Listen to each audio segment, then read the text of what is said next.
Hi Rehman sir, how are you? Fine fine. Sir, చాలా వరకు కూడా మీ హార్ట్ హెల్తీగా ఉండాలి అని అంటే కార్డియాక్ సంబంధించిన ఎక్సర్సైజ్ చేయండి అంటారు.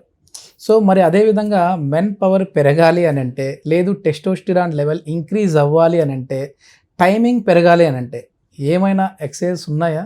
అవి వర్కౌట్ అవుతాయా?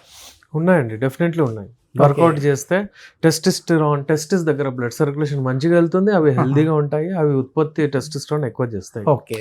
కీగల్ ఎక్సర్సైజ్ అని కూడా ఒకటి చాలా ఫేమస్ ఎక్సర్సైజ్ ఉంది. ఓకే. అది కూడా చేస్తే టైమింగ్ కూడా ఇంక్రీజ్ అవుతుంది. కింద లోవర్ మజిల్స్ ఏవైతే ఉంటాయో, మన నడుము కింద ఏవైతే ఉంటాయో మజిల్స్ అవన్నీ స్ట్రెంథెన్ అవుతాయి. ఓకే. సో ఎప్పుడైనా సరే వాడితే టెస్టిస్టెరాన్ లెవెల్స్ పెరిగితే డెఫినెట్లీ వాళ్ళకు ఎరెక్షన్స్లో మంచి ఎరెక్షన్స్ వస్తాయి. ఓకే. అంటే బ్లడ్ సర్క్యులేషన్ మాత్రమే పెరుగుతుందా? అది టెస్టోస్టిరాన్ లెవెల్ ఎట్లా ఉత్పత్తి అవుతుంది? ఎక్సర్సైజ్ చేయడం వలన రక్తం అంటే ఏవైతే జామ్ ఉంటాయి కదా అక్కడ ఇక్కడ అంతే, ఆ రక్తనాళాలన్నీ ఓపెన్ అవుతాయి, బ్లడ్ దూసుకెళ్తుంది అక్కడ. ఓకే. అక్కడ ఓంగనే వాళ్ళ ఫంక్షన్ ఎక్కువ అవుతుంది.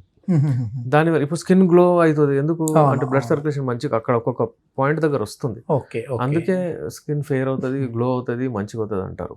అలాగే అక్కడ కూడా టెస్టిస్ దగ్గర కూడా వెళ్తుంది. అయితే లోవర్ ఎక్సర్సైజ్ చేయాలి అంటారు, కూర్చోవడం, సిట్అప్స్.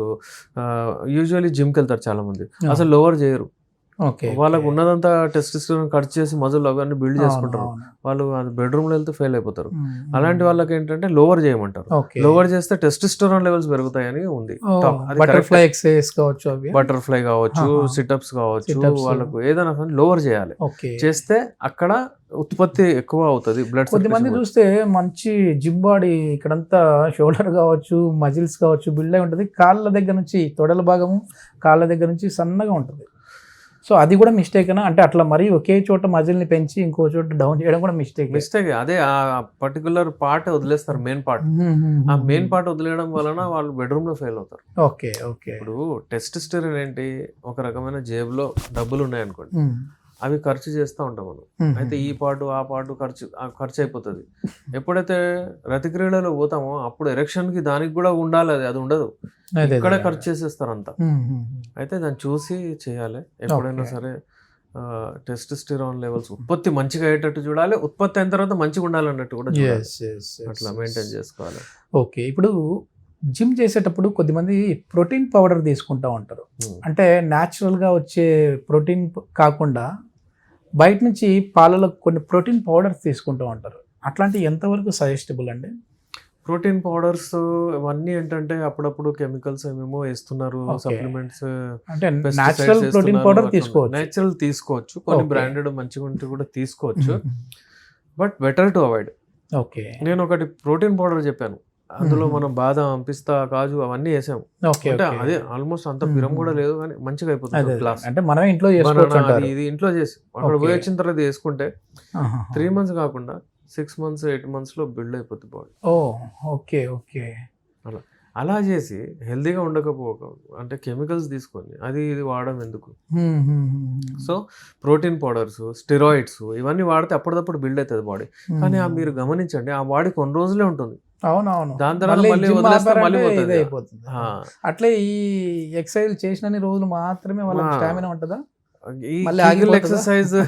కీగల్ ఎక్సర్సైజ్ కానివ్వండి, లేకపోతే ఇది ఏదైతే కార్డియో చేస్తారు కదా, అది ఎప్పటికీ ఉండిపోతుంది. ఓకే. ఓకే. అది మజిల్ ఏదైతే ఉంటుందో దానికి.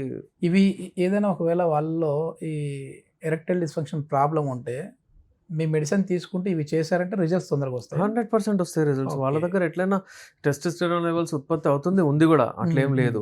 కానీ ఖర్చు అటు చేసేస్తున్నారు కదా అని మనం చేస్తే, మనం టెస్టోస్టెరాన్ రిచ్ మెడిసిన్స్ ఇస్తాము. డెఫినెట్లీ టెస్టోస్టెరాన్ పోగానే వాళ్ళ టెస్టిస్ ఏజ్ వాళ్ళకి ప్రాబ్లమ్స్ వస్తుంటాయండి. ఏ ఏజ్ అయినా సరే అందరికి వస్తుంది వాళ్ళ రేపైతే. ఏ ఏజ్ అని పర్టికులర్ ఏజ్ దగ్గరికి మామూలుగా పెళ్లి కాని వాళ్ళు వస్తుంటారు, పెళ్ళైన వాళ్ళు వస్తుంటారు, పెళ్ళయ్యి పిల్లలు పుట్టి మన వాళ్ళు ఉన్న వాళ్ళు కూడా వస్తుంటారు. పిల్లలు ఉన్నారంటారు, మన వాళ్ళు ఉన్నారంటారు, కావాలంటారు. వాళ్ళకి కూడా వాళ్ళు ఇంకా హెల్దీ ఇన్ మై ఒపీనియన్ వీళ్ళకంటే. అంటే 60-70 వాళ్ళే వాళ్ళు వాళ్ళకి ఏంటంటే వాళ్ళకి ఉంది, మాకు ఇంకా కావాలంటారు కాన్ఫిడెంట్లీ. ఓకే. ఓకే. ఇప్పుడు నాకు అంత బాగా పనిచేస్తున్నాయండి ఏజ్డ్ పర్సన్స్ కి. పనిచేస్తాయండి. ఓకే. వాళ్ళకి పనిచేస్తాయి. వాళ్ళకి ఏంటంటే హార్మోన్స్ ఉత్పత్తి అవుతాయి, మంచిగా హెల్దీగా ఉంటారు వాళ్ళు. ఏంటంటే అది చేసిన తర్వాత చాలా ఇమ్యూనిటీ పవర్ కూడా మంచిగా ఉంటుంది, హ్యాపీగా ఉంటారు, Yes. జాలీ ఉంటారు. చాలా మందిని చూసాను నేను, వాళ్ళ Okay. సర్కిల్ ఉంటుంది, వాళ్ళందరూ వస్తారు. Mm. అంటే వాళ్ళకు తప్పేం లేదు, Okay. వాళ్ళకు ఎట్లయినా వస్తుంది. ఎస్ మనం ఏంటంటే ఏదో ఎన్నో మందులు వాడుతూ ఉంటారు, ఆ మెడిసిన్స్ కంటే ముందు కూడా మీ లైఫ్ స్టైల్ బాగుంటే బాగుంటుంది అని చెప్పేసి డాక్టర్ గారు చెప్తున్నారు. ఒకవేళ మేము ఇవన్నీ ఫాలో అవుతున్నాము, అయినప్పటికీ ఈ ఈడీ ప్రాబ్లం మమ్మల్ని వెంటాడుతుంది అని అనుకునే వాళ్ళకి యునానీలో అయితే ది బెస్ట్ మెడిసిన్స్ ఉన్నాయని డాక్టర్ ఎస్ఏ రెహమాన్ గారు చెప్తున్నారు. క్లినిక్ వారి కాంటాక్ట్ నెంబర్ అయితే ప్రొవైడ్ చేస్తున్నాం. దీనికి సంబంధించిన ఫర్దర్ ఇన్ఫర్మేషన్ ఇంకా ఏదైనా కావాలంటే మీరు హాస్పిటల్ వారితో నేరుగా మాట్లాడచ్చు. థ్యాంక్ యూ అండి.